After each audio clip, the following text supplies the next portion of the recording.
Welcome to the Root Cause Revolution podcast with functional and integrative nurse nutritionist and energy medicine practitioner, Audrey Christie. Hey friends, and welcome to episode 236 of the Root Cause Revolution podcast. I'm your host, Audrey. If this is your first time listening, I hope you stick around. Today we're talking about Hormone Belly.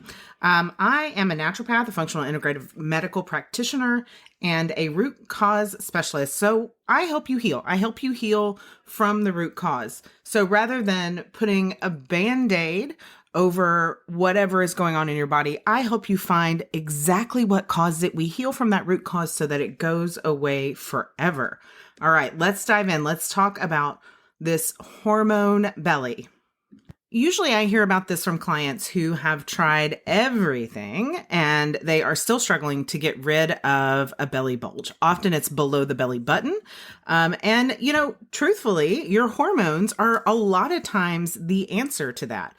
Now, what you really have to do is not just say, okay, it's your hormones, because there are ways to balance that while still using a Band-Aid, right? So things like bioidentical hormone replacement, all of those things, those are all Band-Aids rather than finding out why your body's hormones are out of whack in the first place. And a lot of times people will say, well, Audrey, it's because I'm perimenopausal or I am menopausal or whatever. And still, there are mechanisms in your body that are innately put there so that you don't have to go through those things. So you could have a congested liver, you could have high stress, and usually the people who say I have no stress are the people who have the highest stress. There's also, and your adrenals aren't kicking over and taking over when your primary hormone organs slow down. There's all kinds of stuff, but we're going to dive into all of that today. I don't want to get too far ahead of myself. Let's get in it.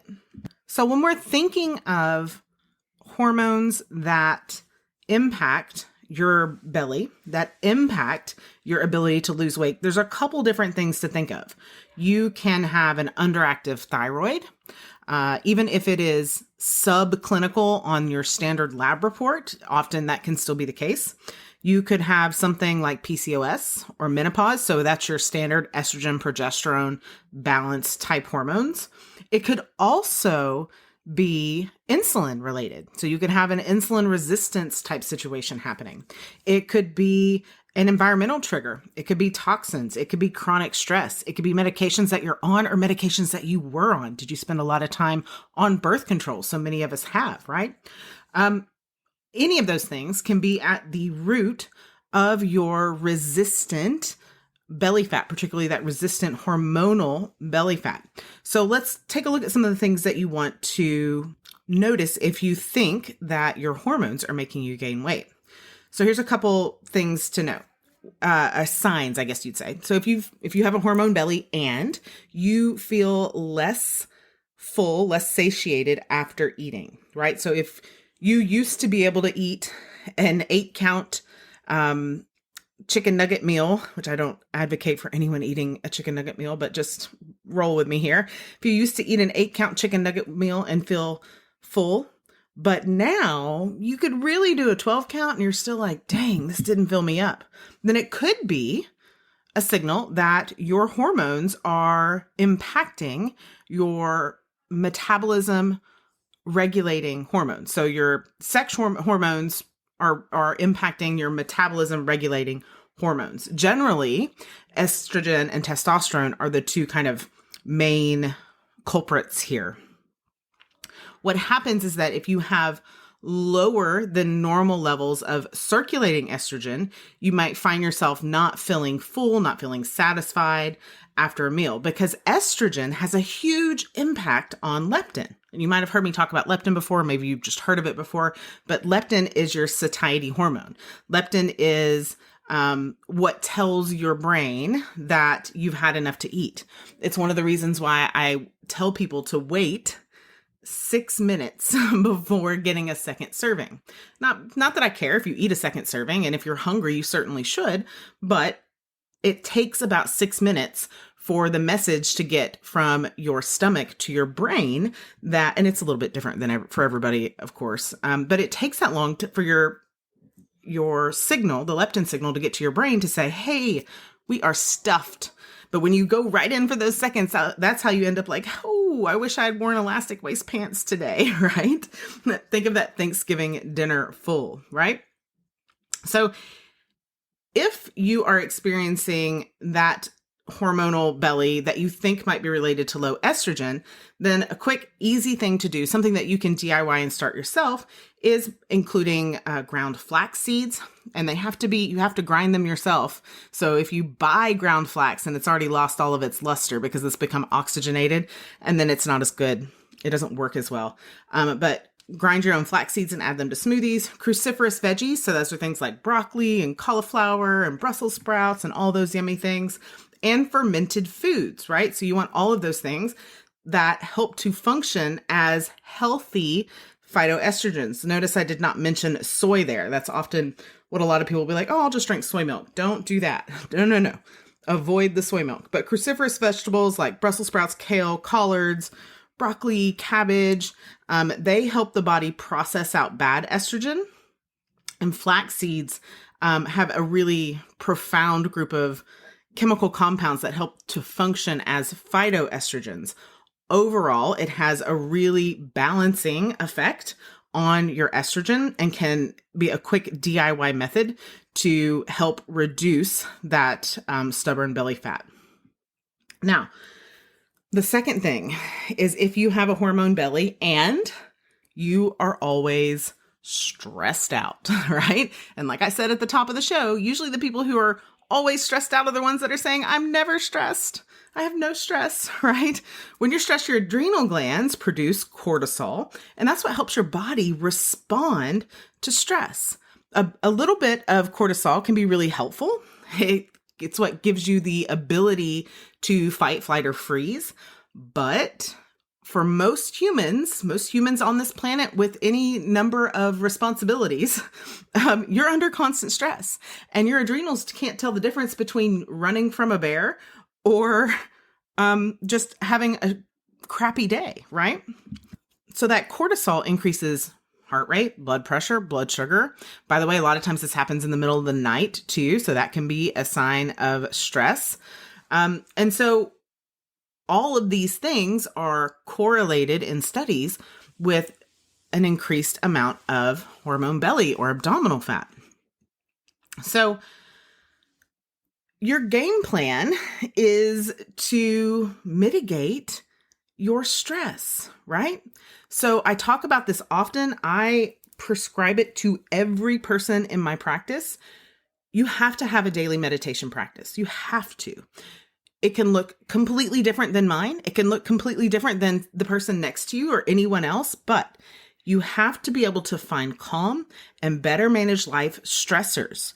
And research shows that the best way to do it is not a prescription. You do not have a Xanax deficiency.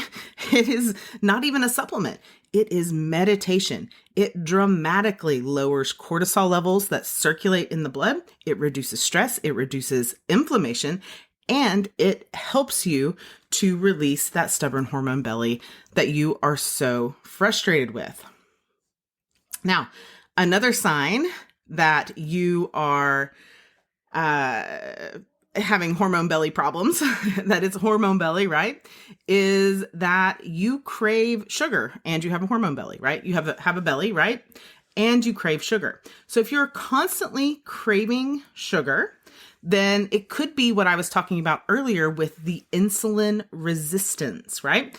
Insulin resistance is a step before diabetes. It prevents your cells, really the best way to say it is it prevents your cells from absorbing sugar from the bloodstream. So your cells think they are constantly starving for carbohydrates. And I don't want to get out on the low carb diet plan, right? Because low carb long term is not a healing diet. Low carb in the short term has all kinds of healing benefits. So what's the short term? It could be a 24-hour fast. It could be a 3-day fast. It could be an annual 5-day fast. And by fat, like that has some really, once you go more than a couple days, like there's some really strict parameters that have to be in place. It could be fasting 12 hours overnight, which I recommend everyone do.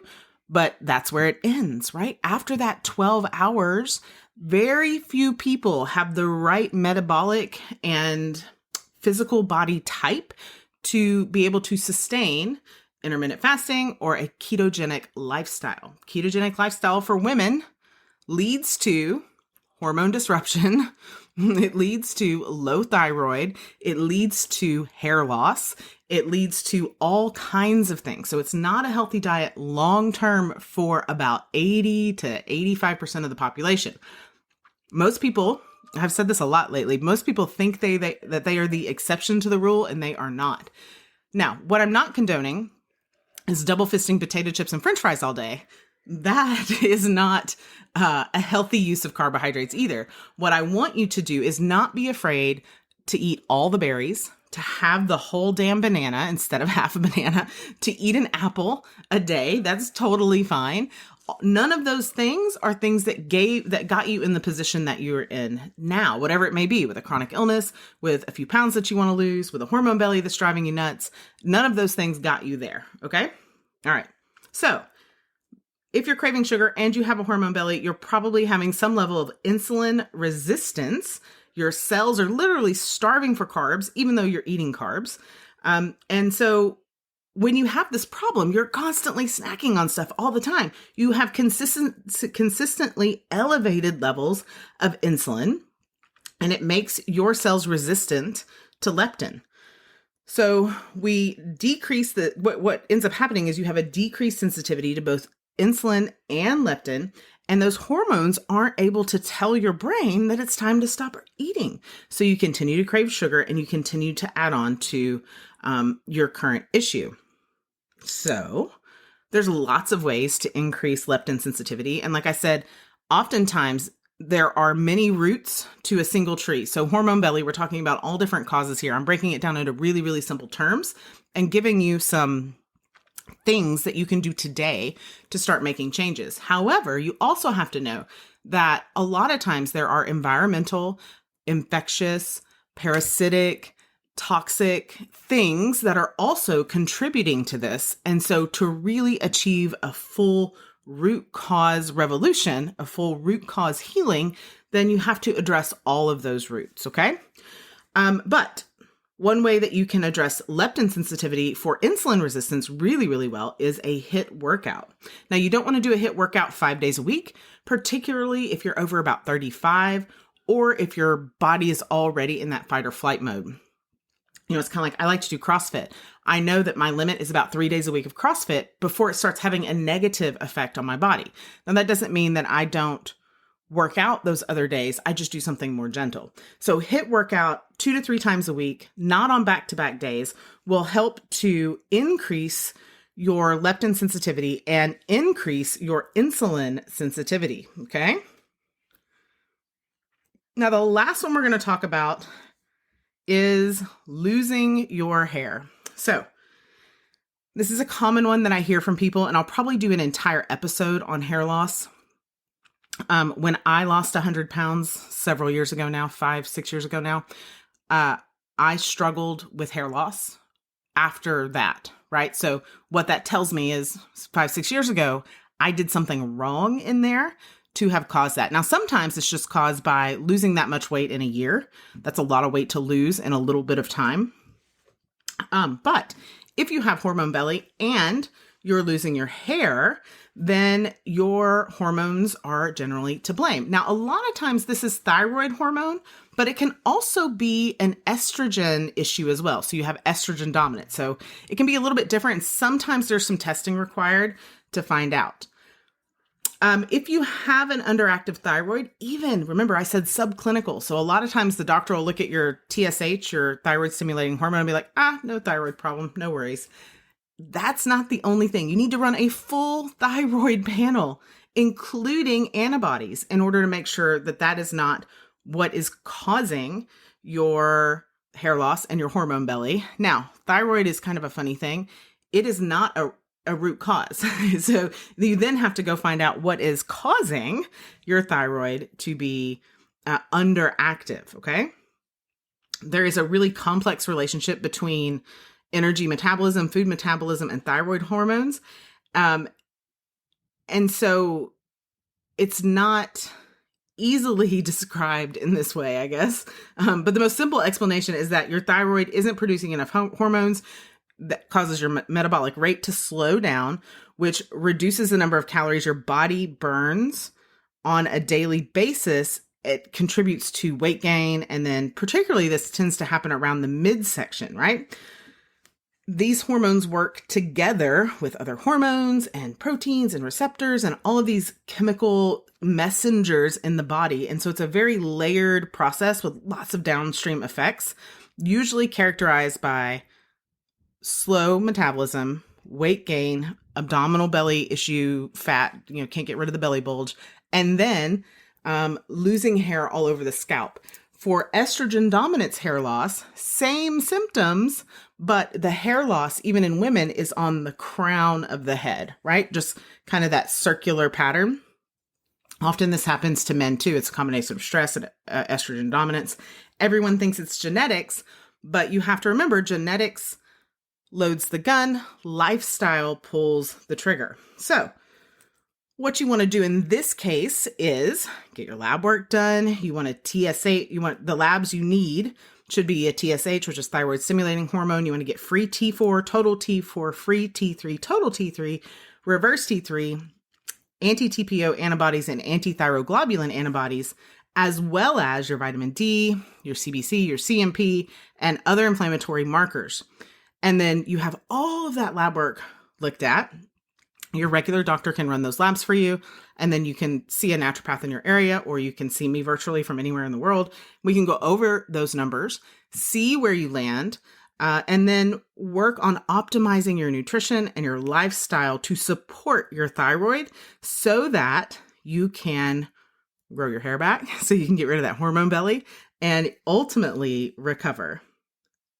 All of this to say that yes, hormone belly is a real thing. It's not quite as simple as it sounds. It's definitely not the end of the world. You can absolutely make it go away. And yeah, hormone belly doesn't have to stick around. There's always a root cause. You can always recover. So thank you so much for listening today. I will see you next week. Remember that I'm always rooting for you, friend.